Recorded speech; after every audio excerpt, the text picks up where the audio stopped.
हवामानासंदर्भात ताजे अपडेट देणार आहे। एकापाठी एक WD उत्तर भारतात सरकत आहेत आणि आता सर्वात महत्त्वाची बाब म्हणजे दोन्ही समुद्रात दक्षिणेला पावसाची अनुकूल स्थिती निर्माण होण्याची शक्यता आहे। महाराष्ट्रात मात्र निरभ्र आकाश असून हलकी थंडी वाढली आहे।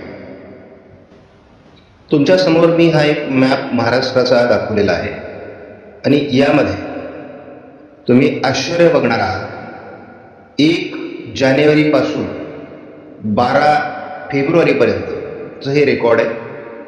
सर्व जिल्ह्यांमध्ये 100% या काळात पाऊस मायनस आहे, म्हणजे 100% घट पावसाची आहे।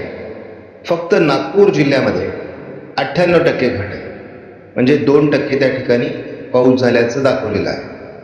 म्हणजे ही मला असं वाटतं की आम्ही अंदाज सांगतो तेव्हापासूनची पहिली परिस्थिती आहे की आपल्याला जवळपास विंटर सीझन हा 100% निगेटिव्ह राहिलेला आहे। सध्या आपण बघतो की 17 तारखेपासून थंडीचं प्रमाण अजून महाराष्ट्रामध्ये आहे।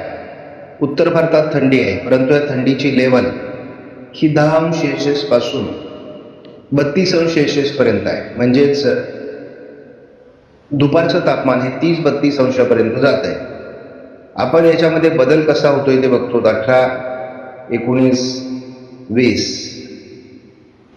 21 आणि 22 अधेमध्ये आपल्याला थोडी थंडी कमी होताना दिसते, परंतु साधारण 26 तारखेपर्यंत महाराष्ट्रात हलकी थंडी राहणार आहे, कारण तोपर्यंत पावसाचा काहीच अंदाज नाही।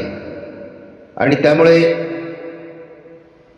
यावर्षी जे काही पहिला टप्पा विंटर सीझनचा आहे तो 1% पाऊस असतो या दरम्यान वर्षभराच्या सरासरीच्या, आणि तो 1% देखील पाऊस होईल असं आता वाटत नाही। GFS मॉडेलच्या या व्हर्जननुसार आपण जर बघितलं तर हलकं वातावरण हे पूर्व भारतात आणि उत्तर भारतामध्ये सध्या सक्रिय आहे। मात्र 20 तारखेला उत्तर भारतामध्ये एक प्रभावी WD सरकण्याची शक्यता आहे। त्याचा प्रभाव 21 तारखेलाही असेल। 22 तारखेला थोडं पूर्व भारतात आणि बंगालच्या उपसागराच्या किनारपट्टी भागात पावसाचं अनुकूल ढग निर्माण होऊ शकतात आणि